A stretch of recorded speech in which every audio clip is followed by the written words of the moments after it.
ಆತ್ಮೀಯ H16 news ಅರ್ಥಾತ್ ಹೇ ಸೀತಾರಾಮಗೆ ಸ್ವಾಗತ. ನಾನು ನಿಮ್ಮವ MI ಅಥವಾ ಮಲ್ಲಪ್ಪ ಜೋತಾವರ್. ಆತ್ಮೀಯರೇ, BDCC ಬ್ಯಾಂಕಿನ ಸಲುವಾಗಿ ಸಾಕಷ್ಟು ವಿಡಿಯೋಗಳನ್ನು ಮಾಡಿಬಿಟ್ಟಿದ್ದೀವಿ. ಯಾರ್ಯಾರು ಏನು ಮಾಡ್ತಾ ಇದ್ದಾರೆ, ಯಾವ ಬನ ಅದ, ಏನು ಯಾರ್ಯಾರು ಭೇಟಿ ಆದರು ಅನ್ನೋ ದಿಶೆಯಲ್ಲೇ ಕಣ್ಣಂತೂ ಇಟ್ಟಿದ್ದೀವಿ. ಅವ್ರು ಮಾಡ್ತಾ ಇದ್ದಾರೆ ಪಾಪ ಅವ್ರು ತಮ್ಮ ಕೆಲಸವನ್ನು. ಯಾಕಂದರೆ ಅವ್ರಿಗೂ ಅಧಿಕಾರ ಬೇಕಾಗಿದೆ BDCCಯಲ್ಲೇ. ಸೊ ಸಹಜದ ಇವತ್ತಿನ ರಾಜಕೀಯ ಹೇಗಿದೆಪ್ಪ ಅಂದ್ರೆ, ಒಂದು ದೊಡ್ಡ ಸಂಸ್ಥಾನ ನಮ್ಮ ಕೈಯಲ್ಲಿದ್ದರೆ ನಾವು ಜಿಲ್ಲೆಯ ರಾಜ್ಯದ ರಾಜಕೀಯ ಹೇಳೋದು ಸಾಧಿಸ್ಬೋದು ಅಂತ ಎಲ್ಲರದು ಅಭಿಪ್ರಾಯ ಮತ್ತು ಮಾತು ವಿಶ್ವಾಸ.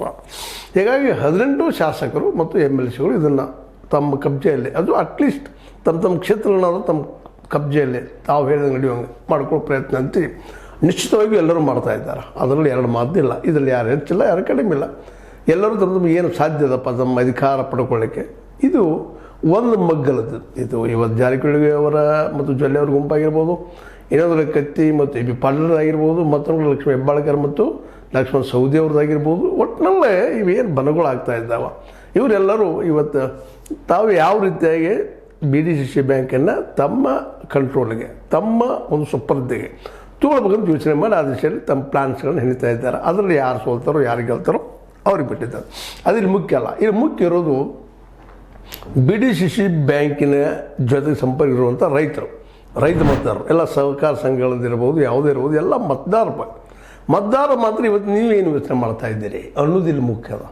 ಯಾಕಂದ್ರೆ ಈಗ ಮತ ಹಾಕೋರು ನೀವು ಬೇಕಾದಂಥ ಆಡಳಿತ ಮಾಡ್ಕೊಳ್ಳೋರು ನೀವು. ನಿಮ್ಗೆ ಯಾರು ಯೋಗ್ಯರು ಅನ್ನಿಸ್ತಾರ, ಯಾರು ಕೆಟ್ಟವ್ರು ಅನ್ನಿಸ್ತಾರೆ, ಯಾರು ಏನು ಅನ್ನಿಸ್ತಾರೆ ಅನ್ನೋವಂಥದ್ದು ಅದು ಡಿಸಿಷನ್ ನಿಮ್ಗೆ ಬಿಟ್ಟಂಥದ್ದು. ಆಲ್ರೆಡಿ ನಿಮ್ಗೆ ಬಂದು ಭೇಟಿ ಆಗೇ ಇರ್ತಾರೆ.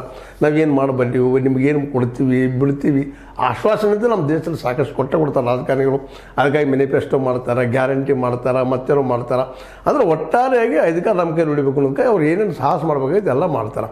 ಅದು ಚುನಾವಣೆ ಮುಗಿಯುವವರೆಗೆ. ಚುನಾವಣೆ ಮುಗಿದ ಮೇಲೆ ಗೆದ್ದವರು ನಿಮಗೆ ಗೊತ್ತದ ಹೆಂಗೆ ಇರ್ತದೆ ಹೇಳ್ತಾರೆ ಅಂತೇಳಿ ಏನೋ ಒಂದಿಷ್ಟು ಇವತ್ತು ಸಿದ್ದರಾಮಯ್ಯವ್ರು ಗ್ಯಾರಂಟಿನೋ ಕೊಡ್ತಾ ಇದ್ದಾರೆ. ಅದ್ರ ಜೊತೆಗೆ ಇನ್ನೊಂದಿಷ್ಟು ಕೆಲಸ ಮಾಡ್ತಾ ಇದ್ದಾರೆ.